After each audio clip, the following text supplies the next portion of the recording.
বিশ্বনবীর সাহাবীরা 10 থেকে 12 জন কিংবা যতজন হোক 10-এর উপরে সাহাবীরা এক জায়গায় বসে বসে একজন আরেকজনকে বলতেছিল, এ সাহাবী, বিশ্বনবী কোন আমলটা ভালোবাসে আমরা জানি, আমল করতে পারি। আল্লাহর নবী 3টা জিনিস ভালোবাসতেন। জোরে বলেন কয়টা? আরো জোরে বলেন। আল্লাহর নবী সাল্লাল্লাহু আলাইহি সাল্লাম 3টা জিনিস ভালোবাসতেন। সাহাবীরা একজন আরেকজনকে ডাক দিয়ে বলে, আমরা বিশ্বনবী সাল্লাল্লাহু আলাইহি সাল্লামের পছন্দের আমল জানি, আমরা আমল করতে পারি, কিন্তু আল্লাহর কাছে কোন আমলটা পছন্দ আমরা যদি নবীর কাছে গিয়ে জিজ্ঞাসা করি আর আল্লাহ রাব্বুল আলামিন যদি তার পছন্দের আমল আমাদেরকে বলে, কতই না আমাদের জন্য ভালো হয়ে যায়। জোরে বলেন সুবহানাল্লাহ। বিশ্বনবী 3টা আমল পছন্দ করতেন। 1 নাম্বার, বিশ্বনবী নামাজ পছন্দ করতেন। সুবহানাল্লাহ বলেন। নামাজ পছন্দ করতেন। 2 নাম্বার, সুগন্ধি পছন্দ করতেন। 3 নাম্বার, বিশ্বনবী সাল্লাল্লাহু আলাইহি সাল্লাম কন্যা সন্তান পছন্দ করতেন। মুসলমান ভাইরা আমার, বিশ্বনবীর 3টা পছন্দের জিনিস কেউ যদি পছন্দ করতে পারে, বিশ্বনবী আঙ্গুল দিয়ে সাহাবায়ে কেরামকে দেখিয়েছেন, সাহাবীরা শুনে নাও, এই যে 2টা আঙ্গুল তোমরা দেখতেছো, এই 3টা জিনিস তোমরা যদি পছন্দ করতে পারো, আমি নবীর সাথে তোমরা একসাথে জান্নাতে থাকতে পারবা। জোরে বলেন সুবহানাল্লাহ। বিশ্বনবীর পছন্দের আমল আপনারাও জেনে গেলেন। মুসলমান ভাইরা আমার, গভীর মনোযোগ দিয়ে শোনেন। সাহাবীরা ডাকতে বলছে, আল্লাহর নবী 3টা জিনিস ভালোবাসে, আমরা জানি, আমল করতে পারি, কিন্তু আল্লাহ কোন জিনিসটা পছন্দ করে এটা যদি জানতে পারতাম তাহলে আমরা আমল করতে পারতাম। ও মুসলমান, জিজ্ঞাসা করতে চাই, আপনাদেরও জানার আগ্রহ আছে না নাই? সাহাবীরা চলে যাচ্ছে আল্লাহর নবীর দরবারে। আল্লাহ কোন আমলটা পছন্দ করে, সাহাবীরা এই জায়গায় একটা শিক্ষা আপনাকে আমাকে দিতে হবে। সাহাবীরা এক জায়গায় বসে 10 থেকে 12 জন কিংবা 2 জন কিংবা 3 জন এক জায়গায় যখন গল্প করতেন, সাহাবীরা কোনোদিন গীবত করতেন না, বরঞ্চ সাহাবীরা বসে বসে আমলের কথা বলতেন। জোরে বলেন সুবহানাল্লাহ। আর আপনি আমি 2 থেকে 3 জন একখানে হলেই গীবতের চর্চা করি। কথা বলেন ঠিক কিনা? এটা আপনি আমি যা করি, পর্দানিশী মা বোনেরা তার থেকে ডাবল গতিতে করে। কথা বলেন ঠিক কিনা? এই যে যেই ময়দানে আপনারা বসে তাফসীর শুনতেছেন, যুবক ভাইয়েরা বলতেছে, হুজুর একটু আপনি বলবেন, সন্ধ্যা হয়ে গেলে, সন্ধ্যার সময় কিংবা সকালবেলা মহিলারা নাকি বসে এখানে আড্ডা দেয়। কথা কি সত্য ভাই? সত্য? মা বোনেরা আড্ডা দেয়। এ পর্দানিশী মা বোনেরা, বেপর্দা হয়ে আড্ডা দেওয়া যাবে না রে মা। 2 জন মা যখন একখানে হয়, কিছু না হলেও তারা গীবতের চর্চা করে। কথা বলেন ঠিক কিনা? আর আমরা যারা চায়ের স্টলে বসে থাকি, আমরাও গীবত করি ভাই। কেন বললাম?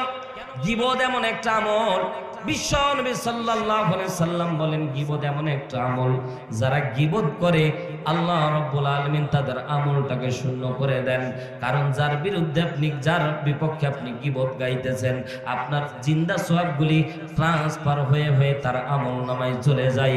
এজন্য বিশ্বনবী বলেন, গীবত এমন একটা আমল, কয়লার মধ্যে, কয়লার আশেপাশে যত জিনিস রেখে দেওয়া হয়, কয়লা যেমন করে পুড়িয়ে ফেলে, গীবত ভালো আমলগুলি পুড়িয়ে পুড়িয়ে ছাই করে দেয়। জোরে বলেন নাউযুবিল্লাহ। তাহলে আজকের মাহফিলের প্রথম শিক্ষা, এই অল্প সময়ের ভিতরে একটা শিক্ষা, জীবনে গীবত করব না। রাজি আছি না নাই? জোরে বলেন রাজি আছি না নাই? গীবত করব না, আল্লাহ কবুল করুন, বলেন না আমিন। অনেকের আবার বলে, হুজুর গীবত না করলে পেটের ভাত হজম হয় না। ঠিক না? মানুষের দোষ চর্চা না করলে পেটের ভাত হজম হয় না। একটা জিনিস আপনাদেরকে ক্লিয়ার করি, গীবত এত ভয়াবহ জিনিস, গীবত আর বুহতান 2টা হচ্ছে মায়ের পেটের ভাইয়ের মতো। আপনি মনে করেন, আমার দিয়ে উদাহরণ দিয়ে, আমি চুরি করেছি, এটা অপরাধ না ভালো কাজ? বলেন তো, খারাপ না? খারাপ কাজ। কিন্তু আমি চুরি করেছি, এটা আমাকে না বলে আপনি মনে করেন ইমাম সাহেবের সাথে বা আমাদের জেলা আমিরের সাথে আপনি কথা বলতেছেন যে হারুনুর রশিদ চুরি করেছে, এটা গীবত হয়ে গেল। এটা কি হলো? গীবত। 2 নাম্বার কথা শুনেন, আমি যদি চুরি না করে থাকি, তাহলে আপনি যদি বলেন যে হারুনুর রশিদ চুরি করেছে, এটা হচ্ছে বুহতান, অপবাদ। তাহলে গীবত করতে গেলে এক নাম্বার গীবত হয়ে যায় যদি করে থাকে, আর না করে থাকলে বুহতান অপবাদ। অপবাদটা এমন খারাপ আমল, সূরা হুজরাত খুলে দেখবেন বিশ্বনবী সাল্লাল্লাহু আলাইহি সাল্লাম বলছেন, কেউ যদি কারো উপর দোষারোপ করে, বুহতান করে, বুহতানের অপবাদ দুনিয়ার মধ্যে আল্লাহ রাব্বুল আলামিন তাকে দুনিয়ার মধ্যে এই শাস্তিটা দিবে, পরকালে তো দেবেই। সম্মানিত ভাইয়ার আমার, এজন্য গীবত করা যাবে না। সাহাবা একরাম যখন পাশাপাশি থাকতেন, সাহাবা একরাম আমলের কথা বলতেন তুমি তাহাজ্জুদ নামাজ কয় রাকাত পড়েছো? ডাকতে বলতো 4 রাকাত, বলে আমি 6 রাকাত। তারা আমলের প্রতিযোগিতা করত। ও পর্দানি সীমা বোনেরা, গীবত না করে বসে বসে সুবহানাল্লাহ আলহামদুলিল্লাহ, সুবহানাল্লাহ আলহামদুলিল্লাহ। বুখারীর সর্বশেষ হাদিস, হাবিবাতানে ইলাল লিসান সাকিনাতানে ফিল মিজান সুবহানাল্লাহি ওয়া বিহামদিহি সুবহানাল্লাহিল আযীম। জোরে একবার বলেন আল্লাহু আকবার। বুখারীর সব শেষ হাদিস এটা। ইমাম বুখারী রাহমাতুল্লাহ আলাইহি শেষ হাদিস ওয়াকিয়া উল্লেখ করেছেন।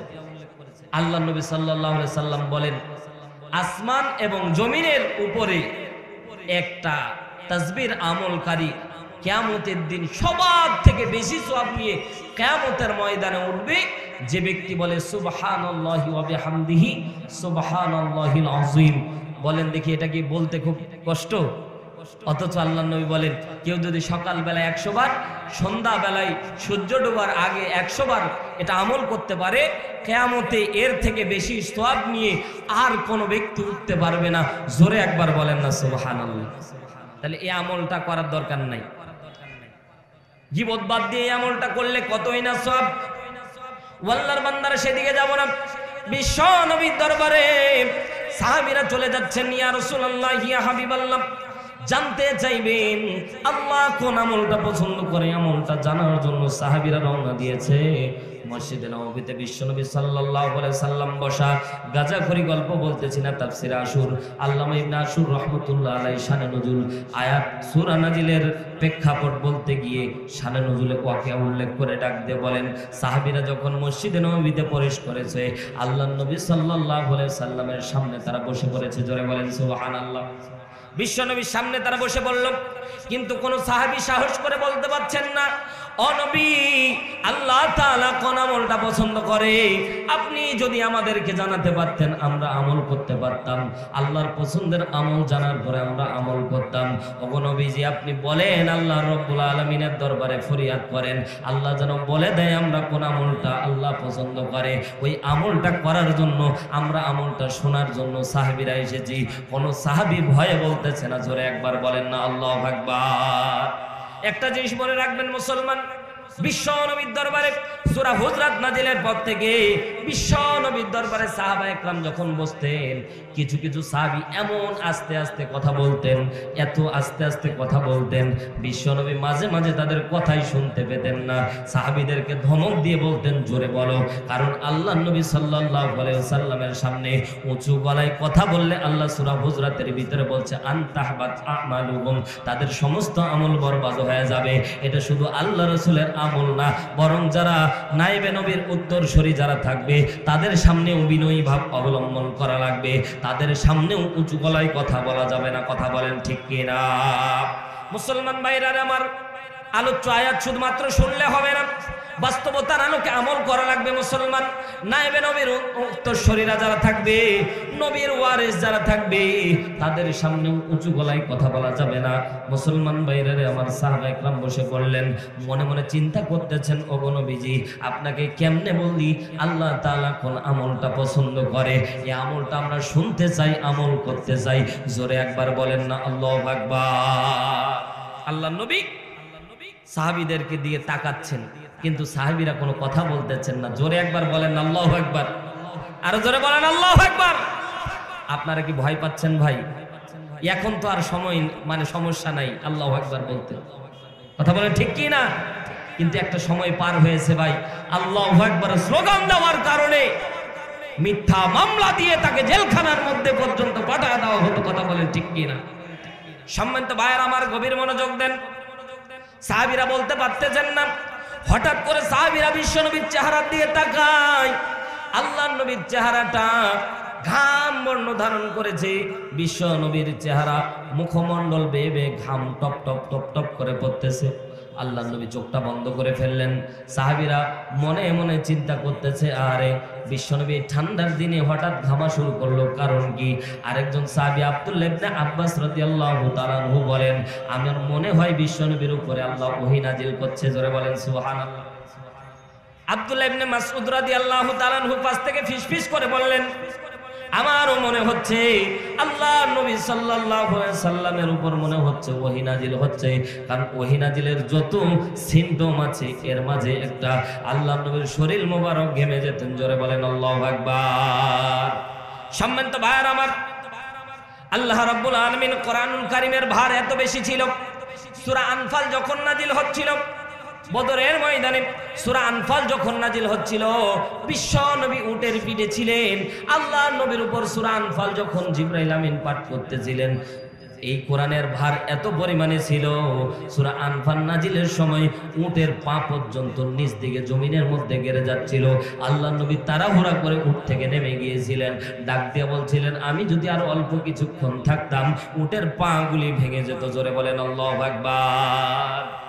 সম্মানিত ভাইরা আমার, কোরআনুল কারীমের আয়াত নাজিল হয়ে গেল। আল্লাহর নবী আস্তে আস্তে চোখটা খুললেন, চোখটা খুলে মুচকি মুচকি হাসি দিয়ে ডাকতে বলছেন, সাহাবীরা তোমরা যে গল্প করেছো, ওই সুদূরে বসে তোমরা যে গল্প করেছো, আমি রাসূল কিন্তু জানি না, কিন্তু আসমান থেকে তোমাদের এই সাহাবীদের জন্য আল্লাহ 14 আয়াত বিশিষ্ট সূরাতুস সফ আমার উপর নাজিল করে দিয়েছে। জোরে বলেন সুবহানাল্লাহ। সাহাবীরা খুব খুশি হয়ে গেলেন।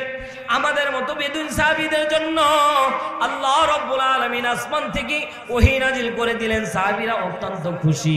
আল্লাহর নবী সাল্লাল্লাহু আলাইহি সাল্লাম ডাকতে বলছেন, সাহাবীরা শুনে নাও, শুনে নাও, আজকে তোমাদের জন্য আল্লাহ রাব্বুল আলামিন, তোমরা আল্লাহর পছন্দের আমল শুনতে চেয়েছো, কথা বলো ঠিক না? সাহাবীরা ডাকতে বলছেন, নবীজি অরিজিনাল কথা বলেছেন, আমরা একজন আরেকজনকে বলেছিলাম আল্লাহর পছন্দের আমল যদি আমরা জানতে পারতাম তাহলে আমল করতাম। ওগো নবীজি, এই কথা বলার জন্য আমরা বসে আছি, এখন পর্যন্ত আমরা মুখ খুলে বলতে পারলাম না। আল্লাহর নবী ডাকতে বলছেন, সাহাবীরা রে, আমাকে আল্লাহ রাব্বুল আলামিন আসমান থেকে ফরমান নাজিল না করলে আমি তোমাদের অন্তরের কথা বলতে পারতাম না। আল্লাহর নবী জিবরাইল ডাকতে বলছেন, ওগো নবীজি, আপনার সামনে সাহাবীরা যে বসে আছে, এই সাহাবীরা আপনার সামনে বসে আছে এমনি এমনি না, আল্লাহর পছন্দের আমল শোনার জন্য বসে আছে। জোরে বলেন সুবহানাল্লাহ।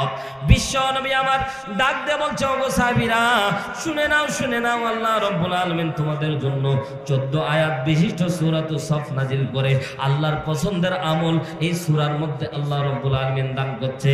জোরে একবার মুসলমানের মতো বলেন না আল্লাহু আকবার। কিন্তু বিশ্ব নবী ডাক দিয়ে বললেন, সাহাবীরা শুনে নাও, আল্লাহ রাব্বুল আলামিন আসমান থেকে তোমাদের জন্য আল্লাহর পছন্দের আমল ডাইরেক্ট বলে নাই। আল্লাহর পছন্দের আমল আল্লাহ রাব্বুল আলামিন সহজে তোমাদেরকে জানায় নাই। আল্লাহর পছন্দের আমল বলার পূর্বে আল্লাহ রাব্বুল আলামিন তোমাদের জন্য 3টা আয়াত নাযিল করেছে। জোরে বলেন কয়টা? আরো জোরে বলেন কয়টা? জোর হলো না, জোরে বলেন কয়টা? আল্লাহ নবী সাল্লাল্লাহু আলাইহি সাল্লাম ডাকতে বলছেন, সাহাবীরা আল্লাহর পছন্দের আমল বলার আগে আল্লাহ রাব্বুল আলামিন তোমাদের কাছে কমিটমেন্ট নিতে চাই, তোমরা সত্যও কি আল্লাহর পছন্দের আমল শোনার পরে আমল করবা? যদি আমল করো তাহলে তোমরা ঈমানদার, আর যদি আমল না করো তাহলে তোমরা মুনাফিক। ও আল্লাহর বান্দারা, এখানে পদ্মানিশি মা বোন সহ আমরা যারা বসে আছি, আল্লাহর পছন্দের আমল শোনার পরেও যদি আমল করতে না পারেন তাহলে আপনার নামের লিস্টটা মুনাফিকের কাতারে জড়ে যাবে। এই কথা আমি হারুন রশিদ দিনাজপুরি বলি নাই, পয়গম্বরে আরবি আজ থেকে 1500 বছর আগে বলেছে। জোরে বলেন আল্লাহু আকবার। আল্লাহ তাআলা তার পছন্দের আমল জানাচ্ছে। জানানোর আগে আল্লাহর নবী ডাকতে বললেন, ওরে সাহাবীরা, আল্লাহ তার পছন্দের আমল বলার পূর্বে আল্লাহ 3টা আয়াত নাযিল করে জানায় দিচ্ছেন পছন্দের আমল। আল্লাহ বলতেছেন, হাবিব উম্মতকে জানায় দেন আল্লাহ তাআলা পছন্দ করে এমন আমল। খালি বলে দিলাম আর আমল করবে না, না না, আমি আল্লাহ বান্দাদের কাছে কমিটমেন্ট নিতে চাই। কি কমিটমেন্ট? আল্লাহ রাব্বুল আলামিন আল্লাহর পছন্দের আমল বলার পূর্বে 3টা আয়াত নাযিল করে দিচ্ছে। জোরে একবার বলেন না আল্লাহু আকবার। আল্লাহ রাব্বুল আলামিন প্রথম আয়াত নাযিল করে দিলেন, সাব্বাহা লিল্লাহি মা ফিস সামাওয়াতি ওয়া মা ফিল আরদ ওয়া হুয়াল আজিজুল হাকীম।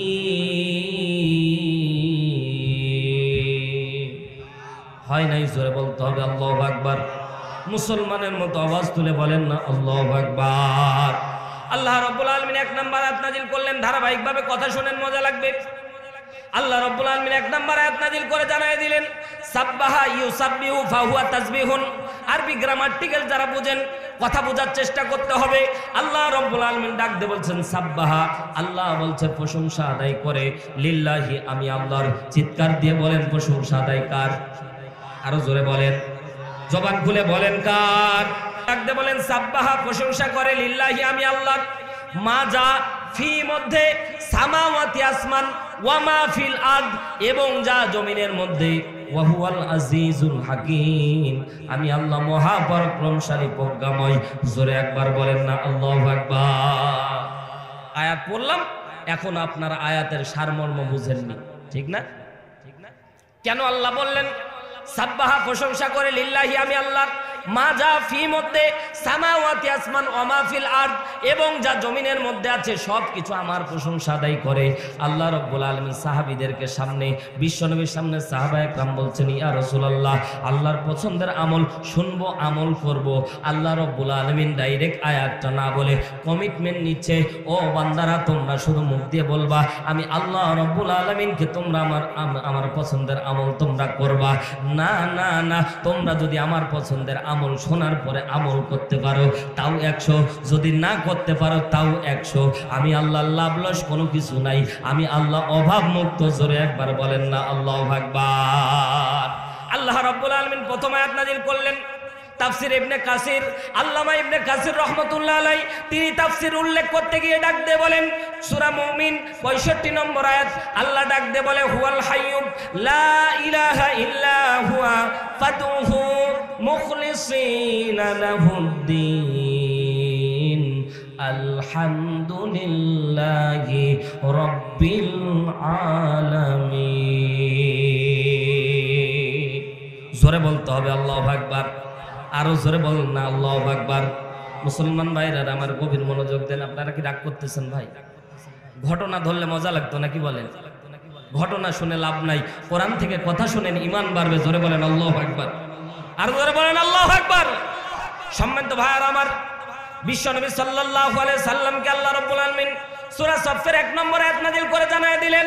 তাফসীর শুনেন, আল্লাহ রাব্বুল আলামিন এই আয়াতকে বোঝানোর জন্য মুফাসসিরিন ইকরাম বলেন, সূরা মুমিন 65 নম্বর আয়াত, আল্লাহ রাব্বুল আলামিন বলেন হুয়াল হাইয়্যু, তিনি চিরঞ্জীব। জোরে বলেন কে চিরঞ্জীব?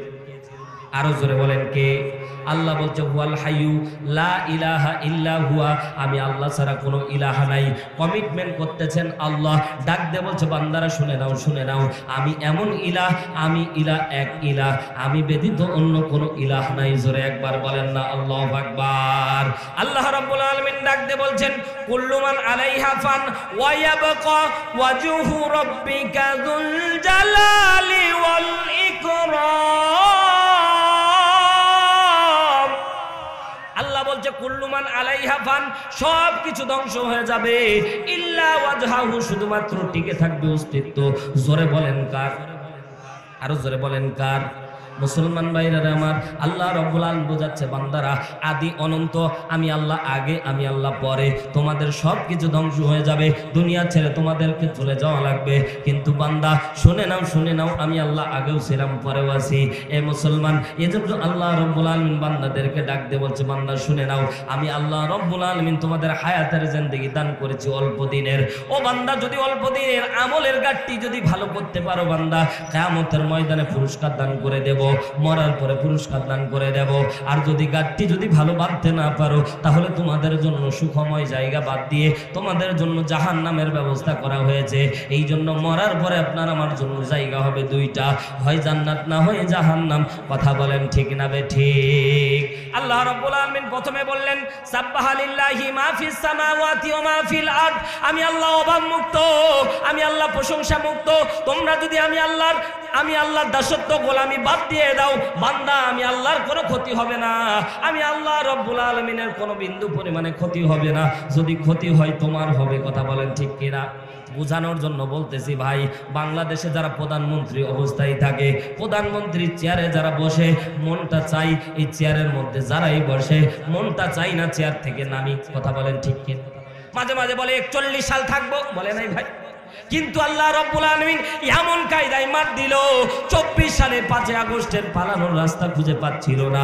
কথা জোরে বলেন ঠিক কিনা? একটা জিনিস আপনাদেরকে বোঝাচ্ছি, মুসলমান বোঝার চেষ্টা করেন।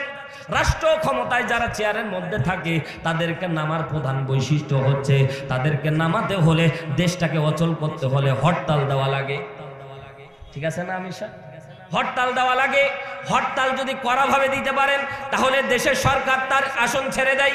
কিন্তু বাংলাদেশের মধ্যে খেয়াল করে দেখেছিলাম স্বৈরাচারী শাসক এমনভাবে হরতাল যতই দেওয়া হোক না কেন, জনগণকে তো সে ভালোবাসে না। যদি জনগণকে ভালোবাসতো তাহলে আয়না ঘর তৈরি করতো না। কথা বলেন ঠিক কিনা? মুসলমান ভাইরা আমার গভীর মনোযোগ দেন। হরতাল দিলে দেশের চাকা, অর্থনৈতিক চাকা অচল হয়ে যায়। অর্থনৈতিক চাকা অচল হওয়ার কারণে দেশের জনগণকে যদি প্রধানমন্ত্রী ভালোবাসে, তখনই তার চেয়ার ছেড়ে সে গদি ছেড়ে নেমে যায়, অপসারণ হয়ে যায়। কিন্তু আমার দেশের মধ্যে তার ব্যতিক্রম ধর্মী কাণ্ড কীর্তি চলতেছে। জীবন চলে যাওয়া পর্যন্ত ক্ষমতা ছাড়তে কেউ চাই না। কথা বলেন ঠিক কিনা? আপনাদেরকে বোঝাতে চাচ্ছি, আমরা যদি সমস্ত মানুষ, সমস্ত ইমানদার বান্দা এবং বান্দি যদি নামাজ পড়া বাদ দিয়ে দেই, আল্লাহর ক্ষতি হয়ে যাবে। আসতে বলবেন না, জোরে বলেন। আল্লাহর বিশাল বড় ক্ষতি হয়ে যাবে। আল্লাহর অর্থনৈতিক চাকা অচল হয়ে যাবে। না না না, আল্লাহ এজন্য বলতেছে বান্দারা আমি অভাব মুক্ত, সাব্বাহা প্রশংসা আদায় করে, লিল্লাহি আমি আল্লাহর মাজাফি মধ্যে সামাওয়াতি ওয়া মাহফিল আরদ, আসমান এবং জমিনে যা কিছু আছে আমার উপর তারা তাসবিহ পাঠ করে। তোমরা যদি আমার তাসবিহ পাঠ করা বাদ দিয়ে দাও বান্দা, আমি আল্লাহর কোনো লাভ এবং ক্ষতি হবে না। জোরে বলেন সুবহানাল্লাহ। মুসলমান ভাইরা আমার, আল্লাহ রাব্বুল আলামিন বিশ্ব নবীর দ্বারা সাহাবায়ে কেরামকে শুধু ইন্ডিকেট করে আল্লাহ কথা বলতেছে না। কিয়ামত পর্যন্ত যত মানুষ আসবে আল্লাহ রাব্বুল আলামিন সমস্ত মানুষদেরকে আল্লাহ টান দিয়ে এই জায়গায় আয়াতটা বোঝানোর চেষ্টা করতেছে। জোরে একবার বলেন না আল্লাহু আকবার। আল্লাহ রাব্বুল আলামিন 2 নাম্বার আয়াত, কারণ তাড়াতাড়ি বলতেছি, কারণ 9:30টার ভিতরে প্রধান বক্তা চলে আসবে মুসলমান। এজন্য ডানে বামে উদাহরণ নিয়ে আসলে আরো বোঝার জন্য ভালো হতো। এ মুসলমান গভীর মনোযোগ দেন। বিশ্বনবী সাল্লাল্লাহু আলাইহি সাল্লাম 2 নাম্বার আয়াত তেলাওয়াত করে সাহাবীদেরকে বলছে আল্লাহর পছন্দের আমল। এখনো বিশ্বনবী বলতেছে না, সাহাবীদের সামনে ডাক দিয়ে বলছেন, সাহাবীরা আল্লাহ তোমাদের কাছে কমিটমেন্ট দিতে চাই, তোমরা আমল করবা কি করবা না। এই কমিটমেন্ট নিবে যারা করবে তারা ঈমানদার, আর যারা কমিটমেন্ট করবে না তারা মুনাফিক। কথা বলেন ঠিক কিনা? 2 নাম্বার আয়াত নাযিল হয়ে গেল। আল্লাহ রাব্বুল আলামিন ডাক দিয়ে বলছেন, ইয়া আইয়ুহাল্লাযীনা আমানু লিমা তাকুলুনা মা লা তাফআলুন।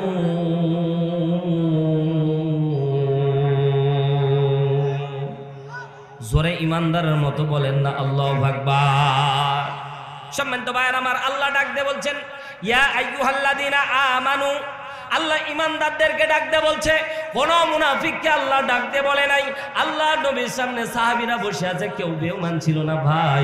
এজন্য ইমানদারদেরকে ইন্ডিকেট করে আল্লাহ বলছেন ইয়া আইয়ুহাল্লাযীনা আমানু, ওহে যারা ইমানদার, লিমা কেন, তাকুলুনা মুজারে সিগা প্রেজেন্ট ফিউচার একসাথে টান দিচ্ছে আল্লাহ। জোরে একবার বলেন আল্লাহু আকবার। কারণ সাহাবীরা বসে আছে, এই সাহাবীরা শুধুমাত্র আমলকারী না, বরঞ্চ কিয়ামত পর্যন্ত যত আল্লাহর বান্দা এবং বান্দিরা থাকবে সবাই আমলের মুখাতেব। এজন্য আল্লাহ রাব্বুল আলামিন ডাক দিয়ে বলছেন লিমা কেন তাকুলুনা, তোমরা বলছো এবং বলবা। আয়াতের অর্থ এইরকম হবে, বলছো এবং বলবা। কারণ সাহাবীরা বলছে কিয়ামত পর্যন্ত যারা থাকবে তারা বলবে।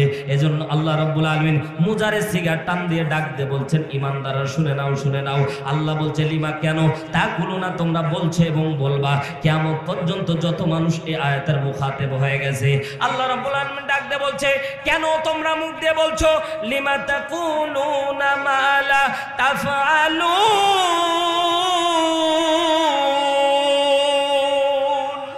কেন তোমরা মুখ দিয়ে বলছো এবং বলবা, তাফআলুন করছো এবং করবা। আল্লাহর নবী সাহাবীদেরকে ডাকতে বলছেন, সাহাবীরা তোমাদেরকে বলে দেব আর তোমরা আমল করবা না। তাফআলুন মানে আমল করা, তাফআলুন মানে আমল করা, তাফআলুন মানে কাজ সম্পাদন করা। তার মানে সাহাবীদেরকে আল্লাহর নবী বোঝাচ্ছেন, সাহাবীরা শুনে নাও, শুনে নাও, তোমাদেরকে বলবো আল্লাহর পছন্দের আমল আর তোমরা করবা না, চলে যাবা। বলছো যে আমল করবা কিন্তু করবা না, কিন্তু আল্লাহ রাব্বুল আলামিন তা কিন্তু দেখতেছে। হাদিস পড়েছিলাম, ইন্নাল্লাহা লা ইয়ানজুরু ইলা সুওয়ারিকুম ওয়া আমওয়ালিকুম ওয়ালাকিন ইয়ানজুরু ইলা কুলুবিকুম আমালিকুম।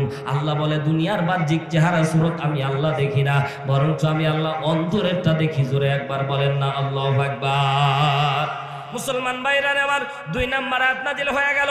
সাহাবীদেরকে ডাক দিয়ে বলছেন, এ সাহাবীরা তোমাদের সামনে আল্লাহ রাব্বুল আলামিন ডাক দিয়ে বলছেন, সাহাবীরা শুনে নাও, শুনে নাও, কিয়ামত পর্যন্ত যত আমার ঈমানদার বান্দা বান্দীরা থাকবে, ও হাবিব উম্মতকে জানায়া দিবেন, তারা যদি মনে করে আল্লাহর পছন্দের আমল জানতে চাই, তারা যদি আল্লাহর পছন্দের আমল করতে চাই, তারা যেন এই আয়াতকে ফলো করতে পারে।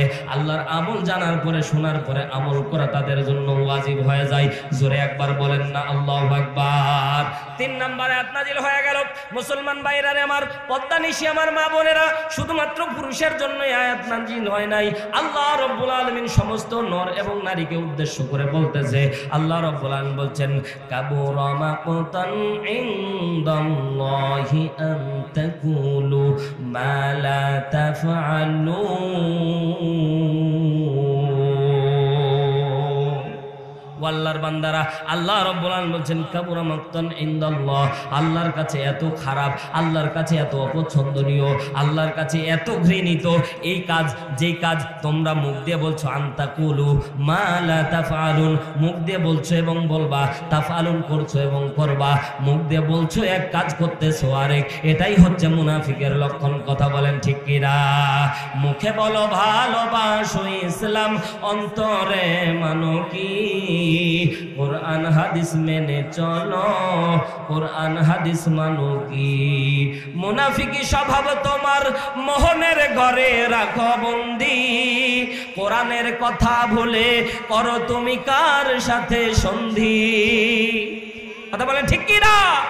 মুনাফিকি স্বভাব তোমার মোহনের ঘরে রাখো বন্দি, কোরআনের কথা ভুলে করো তুমি কার সাথে সন্ধি? কোরআনের কথা বলো, হাকিকত মেনে চলো, কোরআন হাদিস মানো কি? মুখে বলো ভালোবাসো ইসলাম, অন্তরে মানো কি? এমন অনেক মুসলমান পাওয়া যায়, মুখ দিয়ে বলে ভালোবাসি ইসলামকে, কিন্তু ইসলামের গোড়া কেটে দেয়। কথা বলেন ঠিক কিনা? মুসলমান একটা জায়গায় আপনাদেরকে নিয়ে যাওয়ার চেষ্টা করতেছি, একটু গভীর মনোযোগ দেন। আল্লাহ রাব্বুল আলামিন ডাকতে বলছেন, কাবুরা মাকতান ইনদাল্লাহ, আল্লাহর কাছে অত্যন্ত অপছন্দনীয়, আল্লাহর কাছে অত্যন্ত ঘৃণিত। কাবুরা শব্দের ব্যাখ্যা আমি স্টাডি করতে গিয়ে পাইলাম, কাবুরা শব্দের ব্যাখ্যা 100-র অধিক সাউন্ড নিয়ে আসা হয়েছে। আরবি ব্যাকরণগত দিক দিয়ে কাবুরা শব্দটা এমন একটা শব্দ যেটা পৃথিবীর নিকৃষ্ট ভাষার জন্য ব্যবহার হয়েছে। জোরে একবার বলেন আল্লাহু আকবার। আল্লাহ বুঝাতে চাচ্ছে, আমার কাছে এতই খারাপ অপছন্দের কাজ, যারা মুখ দিয়ে এক কথা বলে আর অন্তরে আরেক কাজ করে। আল্লাহর বান্দারা এক বাক্যে তাদেরকে আল্লাহর ভাষায়, কোরআনের ভাষায়, হাদিসের ভাষায় তাদেরকে বলা হয় মুনাফিক। কথা বলেন ঠিক না বেঠিক? এই মুনাফিক দ্বিমুখিতা আল্লাহ তাআলা পছন্দ করে। জোরে বলেন করে। যারা দেখবেন যে মুনাফিকিতা চরিত্রের মধ্যে আছে, এরা এই কথা বলতে ভয় লাগতেছে। বলেন তো মুনাফিকিতা আল্লাহ পছন্দ করে? জোরে বলেন করে? আল্লাহ পছন্দ করে না। রাসূল সাল্লাল্লাহু আলাইহি সাল্লাম সবচেয়ে ঘৃণা করত আল্লাহর নবী ওফাতের পরে হুযায়ফা ইবনুল ইয়ামান রাদিয়াল্লাহু তাআলা আনহুর হাতের মধ্যে মুনাফিকের একটা লিস্ট দিয়ে গিয়েছিলেন।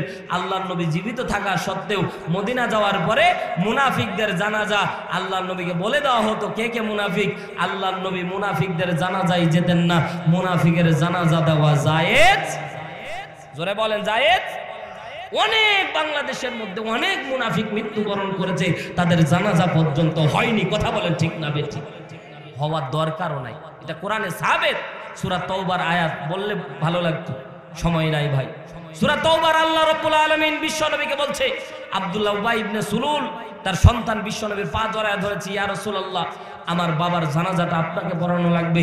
আল্লাহর নবী যখন জানাজায় গেলেন, আল্লাহ তাআলা আয়াত নাজিল করে ধমক দিয়ে বিশ্ব নবীকে বলছেন, হাবিব আপনি সাবিঈনা মাররাতা শব্দ ব্যাখ্যা করা হয়েছে। বিশ্বনবী বারবার জানাজা মানেই হচ্ছে দোয়া, জানাজা মানেই হচ্ছে দোয়া। বিশ্বনবী যখন দোয়া করতেছিলেন, আল্লাহ তাআলা বলছেন সাবিঈনা মাররাতা, হাবিব আপনি তো মিস কল দিতে দেরি হয়, আমি আল্লাহ কল ব্যাক করতে দেরি করি না।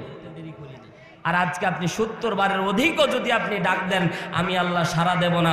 তার মানে আল্লাহ কত পরিমাণে ঘৃণা করে এই মুনাফিকদের, কথা বলেন ঠিক কিনা? সম্মানিত ভাইয়ার আমার, গভীর মনোযোগ দেন। আল্লাহ রাব্বুল আলামিন বলছেন, কাবুরা মাকতান ইনদাল্লাহ আন তাকুলু মা লা তাফআলুন। মুখ দিয়ে যা বলতেছ অন্তরে তাই পালন করা লাগবে। এ মুসলমান গভীর মনোযোগ দেন। বিশ্বনবী এবার সাহাবীদেরকে ডাকতে বলছেন, সাহাবীরা এতক্ষণ কি বুঝলা? সাহাবীরা ডাকতে বলছেন, ইয়া রাসূলুল্লাহ আমরা আপনার সাথে বায়াত গ্রহণ করেছি, আপনি আল্লাহর পছন্দের আমল বলতে দেরি হবে, আমরা আমল করতে দেরি করব না। জোরে একবার বলেন না সুবহানাল্লাহ। বিশ্বনবী ডাকতে বলছেন, সাহাবীরা এবার তাহলে শুনে নাও, ও আল্লাহর বান্দা এবং বান্দিরা যারা শুনতেছেন, আজকে ময়দান থেকে আমরাও শপথ বাক্য গ্রহণ করব, আমরাও এই আয়াতের মুখাতেব হব, আমরা এই আয়াতের উপর আমল করব। যদি জীবন চলে যায় তারপরেও আমরা কোরআনের পক্ষে থাকবো, বিপক্ষে কোনোদিন যাব না। কথা বলেন ঠিক কিনা? কোরআনের জন্য, হাদিসের জন্য নিজের জীবনকে উৎসর্গ করতে রাজি আছি না নাই? রাজি আছি না নাই?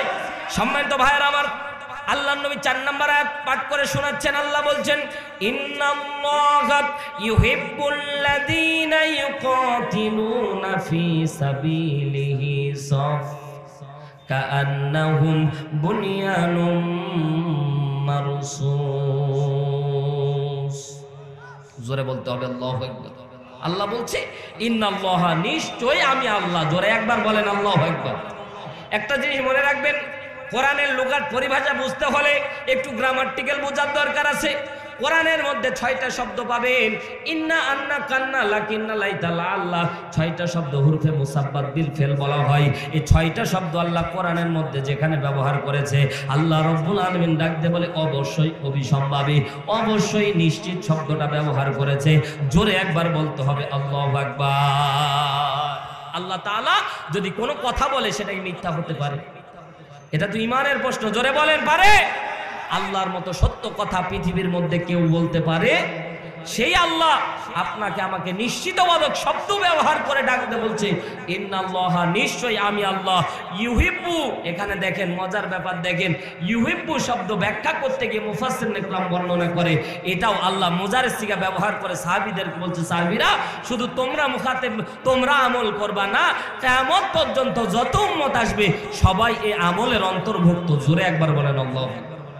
আল্লাহ বলছে, ইন্নাল্লাহা নিশ্চয় আমি আল্লাহ, ইউহিব্বু ভালোবাসি এবং বাসবো, ভালোবাসি এবং বাসবো, আল্লাযীনা যারা ইউকাতিলুনা যুদ্ধ করে, ফি সাবিলিহি সাফান সীসা ঢালা প্রাচীর হয়ে, বুনিয়ানুম মারসুস তা যারা সীসা ঢালা প্রাচীর হয়ে যারা এক পক্ষ হয়ে যারা যুদ্ধ করে আল্লাহর রাস্তায়, আমি আল্লাহ রাব্বুল আলামিন এই আমলটাকে পছন্দ করি। জোরে বলেন আল্লাহু আকবার। বর্তমান সময়ে পৃথিবীর ইতিহাসের মধ্যে জিহাদ শব্দটাকে, পবিত্র একটি শব্দকে নাপাক করে দিয়েছে এই ইহুদি খ্রিস্টান। জিহাদ একটা পবিত্র শব্দ। ইসলাম রক্ষা করার জন্য জিহাদ করা ফরজ, দেশ রক্ষা করার জন্য জিহাদ করা ফরজ, বাংলার জমিনে কোরআনের সম্মান রক্ষা করার জিহাদ করা ফরজ, নায়েবে নবীর উত্তরসূরিদের সম্মান বাঁচানোর জন্য জিহাদ করা ফরজ। যারা জিহাদ অস্বীকার করবে তারা মুসলমান থাকতে পারে না। কথা বলেন ঠিক না বেটি? মুসলমান আমাদের এই সমাজে জিহাদ শব্দটাকে অপব্যাখ্যা করে বাংলার মানুষকে জিহাদ থেকে অনেক দূরে সরিয়ে নেওয়া গেছে। জিহাদ মানে আমরা মনে করি জঙ্গিবাদ, জিহাদ মানে আমরা মনে করি মৌলবাদ, জিহাদ মানে মনে করি আমরা জঙ্গিবাদ। কিন্তু না, জিহাদ হচ্ছে পবিত্র শব্দ। যারা জিহাদ করে আল্লাহর রাস্তায়, আল্লাহ রাব্বুল আলামিন বলেন জিহাদকারী শাহাদাত বরণ করতে দেরি হয়, আমি আল্লাহ তাদেরকে জান্নাতে ঢুকাইতে দেরি করি না। জিহাদ হচ্ছে পবিত্র শব্দ। এজন্য কবিরা খুব সুন্দর করে বলতেছেন, জিহাদ মানে সংকল্প, আর কি শুনবে তা বলবো, শহীদের ক্ষণে লেখা একটি যে নাম, জিহাদ মানে সেই গল্প। কথা বলেন ঠিক কিনা? জিহাদ মানে সংকল্প, আর কি শুনবে তা বলবো, শহীদের ক্ষণে লেখা একটি যে নাম, জিহাদ মানে সেই গল্প। আল জিহাদের ঝান্ডা হাতে ছুটে চলা তিমিরাতে, আল জিহাদের ঝান্ডা হাতে ছুটে চলা তিমিরাতে, মারিয়ে চলা সে পথ ধরে আমরা সবাই চলবো। আমিন বলেন। মারিয়ে চলা সে পথ ধরে আমরা সবাই চলবো, শহীদের ক্ষণে লেখা একটি যে নাম, জিহাদ মানে সেই গল্প, শহীদের ক্ষণে লেখা একটি যে নাম, আর নয় নয় রে বিলম্ব। জোরে বলেন আল্লাহু আকবার। সম্মানিত ভাইয়েরা আমার, বিশ্ব নবী সাহাবীদেরকে বলছেন, সাহাবীরা আল্লাহ একটা আমল পছন্দ করে, ওই আমলটা হচ্ছে বুনিয়ানুম মারসুস, সীসা ঢালা প্রাচীর হয়ে একতাবদ্ধ হয়ে তোমরা যদি যুদ্ধ করতে পারো আল্লাহর রাস্তায়। এখানে যুদ্ধ শব্দ ইকাতিল শব্দের ব্যাখ্যা করতে গিয়ে বলা হয়েছে শুধু ময়দানে যুদ্ধ করা ব্যাপারটা এমন না, বরঞ্চ মুখ দিয়ে অনেক সময় এক হয়ে কাজ করার নামও জিহাদ। অনেক সময় আল্লাহর জমিনে আল্লাহর দ্বীন বাস্তবায়ন করার জন্য এক কাতার হয়ে কাজ করার নাম জিহাদ। যদি প্রয়োজন পড়ে যুদ্ধ করা, এটা হচ্ছে চূড়ান্ত একটা রূপ। প্রত্যেকটা সেক্টর হচ্ছে জিহাদের অন্তর্ভুক্ত। ইসলামী আন্দোলনের প্রত্যেকটা সেক্টর যেভাবে সাজানো হয়েছে, প্রত্যেকটা সেক্টর হচ্ছে জিহাদের অংশ। জোরে বলেন সুবহানাল্লাহ। কারণ খেয়াল করে দেখেন, বাংলাদেশের মধ্যে একটা দল আছে ভাই, আপনাদেরকে বলতে চাই, আমি আপনাদেরকে আমল করতে বলতেছি না, শুধুমাত্র বিবেক খুলে আপনারা চিন্তা করে দেখবেন, আল্লাহর জমিনে আল্লাহর দ্বীন বাস্তবায়নের জন্য একটা দল সব সময় কাজ করবে। আল্লাহ রাব্বুল আলামিন আসমান থেকে বলছে, আমার জমিনে হিজবুল্লাহ একটা দল কাজ করবে, হিজবুশ শয়তান আর একটা দল কাজ করবে। তার মানে বোঝা গেল বাংলার জমিনেও একটা দল থাকার দরকার। আল্লাহর ভাষা অনুযায়ী হিজবুল্লাহ আল্লাহর দলের লোক থাকবে। কেমন করে বুঝবেন এই দল? কারণ বাংলাদেশের মধ্যে যারা ক্ষমতার মধ্যে থাকবে, এরা চাইবে না কোরআন দিয়ে রাষ্ট্র শাসন হোক। কথা বলেন না কেন? কথা বুঝে থাকলে জবাব দেন, ঠিক না বে ঠিক? কেউ চাইবে না, চোর কোনোদিন চাইবে না বাংলাদেশে ইসলামী আন্দোলন কায়েম হয়ে যাক, বাংলাদেশে কোরআনী পার্লামেন্ট কায়েম হয়ে যাক। কোন চোর কোনোদিন চাইবে না, বেনামাজি কোনোদিন চাইবে না, বেপরদা নারী কোনোদিন চাইবে না। এই চাইবে না পার্সেন্ট হচ্ছে 80%, আর 20% বলবে আমরা চাই। আল্লাহ রাব্বুল আলামিন বলেন 20% মানুষ যদি ঐক্যবদ্ধ হয়, আমি আল্লাহ রাব্বুল আলামিন এদের হাতেই বিজয় আর নুসরত দান করে দিই। জোরে বলেন সুবহানাল্লাহ। কারণ কামানের গোলার সামনে দাঁড়ায়া, ও আল্লাহর বান্দারা, কামানের গোলার সামনে দাঁড়ায়া যারা জীবন দিয়ে দেয় ইসলামী আন্দোলনের জন্য, আল্লাহ রাব্বুল আলামিন আসমান থেকে তাদের জন্য নুসরত আর সাহায্য নাজিল করে। কেমন করে নাজিল করে?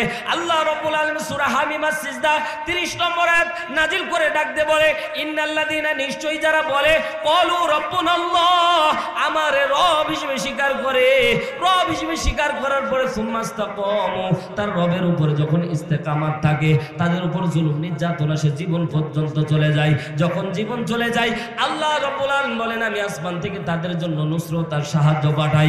এ মুসলমান, আপনার আমার মৃত্যুবরণ করা লাগবে। যতই বড় বড় লেকচার দেই না কেন, যত বড় কথাই বলি না কেন, যেই দল করি না কেন, আপনার আমার শেষ স্থান কবরস্থান। কথা বলেন ঠিক কিনা? মরার পরে আপনাকে আমাকে এক জায়গায় রাখা হবে, একটাই প্ল্যাটফর্ম আপনার আমার জন্য। আপনার আমার কবরের মধ্যে যখন রাখা হবে, তখন ডাক দিয়ে বলা হবে, দোয়া পড়া হবে, বিসমিল্লাহি ওয়া আলা মিল্লাতি রাসূলিল্লাহ। কথা বুঝে থাকলে জবাব দেন, ঠিক না বে ঠিক? না, সেতাবগঞ্জে আলাদা দোয়া পাঠ করা হয় নাকি? এই দোয়া না? খেয়াল করেন মুসলমান, আল্লাহর নবী সাল্লাল্লাহু আলাইহি সাল্লাম দোয়া শিক্ষা দিয়েছে, বিসমিল্লাহি ওয়া আলা মিল্লাতি রাসূলিল্লাহ। মিল্লাত শব্দ ব্যবহার করা হয়েছে, মানে রাসূলের টিম বোঝানো হয়েছে। আল্লাহর নবী সাল্লাল্লাহু আলাইহি সাল্লাম কবরের মধ্যে আছে, আর উম্মত বলে দিচ্ছেন, নবীজি আপনার টিমের সদস্য, আমরা আপনার টিমের সদস্যকে আপনার দলে পাঠিয়ে দিচ্ছি। দেখলো ওর টিমের সদস্য কিন্তু সফা দাড়ি নাই। আছে না দাড়ি যাদের নাই, এরা তো মরে না, নাকি বলেন? মরে? কবরে রাখলো, বিসমিল্লাহি ওয়া আলা মিল্লাতি রাসূলিল্লাহ। কি রে, ওর দাড়ি নাই, তার মানে ও রাসূলের টিমে নাই। কথা বলেন না? কারণ রাসূলের টিমে থাকতে হলে রাসূলের আদর্শ মানা লাগবে। যার মতের সাথে যার মতের মিল নাই সে কখনো নবীর উম্মত হতে পারে না। কথা বলেন ঠিক কিনা? সম্মানিত ভাইয়েরা আমার, গভীর মনোযোগ দেন। প্রত্যেকটা ক্ষেত্রে আদর্শ নেতা যাকে মানবেন সেই হবে আপনার নেতা, সেই হবে আপনার লিডার। পরকালে তার পিছনেই আপনাকে লাইন ধরে যাওয়া লাগবে। এ মুসলমান, গভীর মনোযোগ দেন। এজন্য আদর্শ যার মানবেন কবরের মধ্যে রাখার সময় তার কথাই বলার দরকার। কথা বলেন ঠিক কিনা? আমি সেই দিকে যাব না, বুঝার চেষ্টা করেন মুসলমান।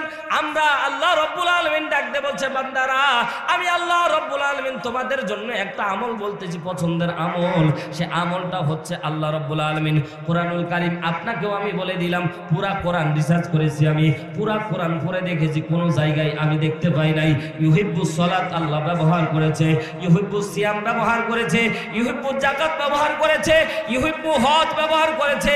আল্লাহ কোনো জায়গায় নামাজের ব্যাপারে পছন্দের আমল বলে নাই, রোজার ব্যাপারে পছন্দের আমল বলে নাই, যাকাতের ব্যাপারে পছন্দের আমল বলে নাই। এ মুসলমান, কেমনে বুঝালে আপনারা বুঝবেন? আল্লাহ রাব্বুল আলামিন বুঝাতে চাচ্ছে, বান্দারা শুনে নাও, শুনে নাও। নামাজ, রোজা, হজ, যাকাত এমনিতেই প্রতিষ্ঠিত হয়ে যাবে যদি দিন কায়েম হয়ে যায়। কথা বলেন ঠিক কিনা?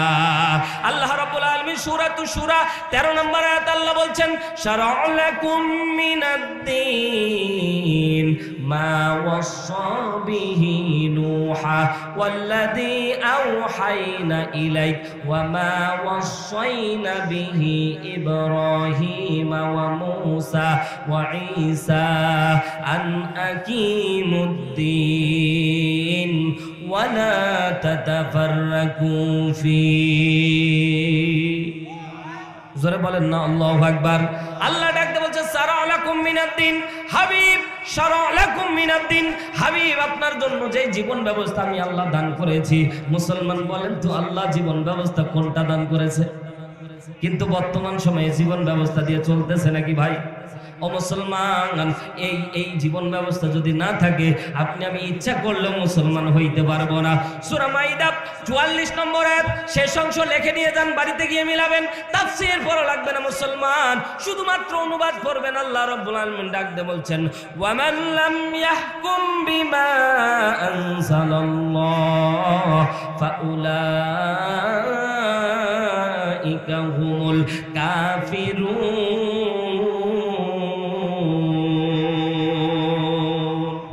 জোরে বলেন আল্লাহু আকবার। আল্লাহ রাব্বুল আলামিন ডাকতে বলছেন, হাবিব আপনি উম্মতদেরকে জানা দেন, ওয়া মান লাম ইয়াহকুম বিমা আনজালাল্লাহ ফাউলাইকা হুমুল কাফিরুন। ও হাবিব, যারা আমার জমিনে আমার দিন বাস্তবায়নের জন্য কাজ করবে না, ওয়া মান লাম ইয়াহকুম বিমা আনজালাল্লাহ, আল্লাহ আসমান থেকে যা নাযিল করেছে এটা দিয়ে যতদিন পর্যন্ত বিচার ফয়সালা হবে না, আল্লাহ রাব্বুল আলামিন বলছেন এর বিপক্ষে যারা থাকবে ফাউলাইকা হুমুল কাফিরুন।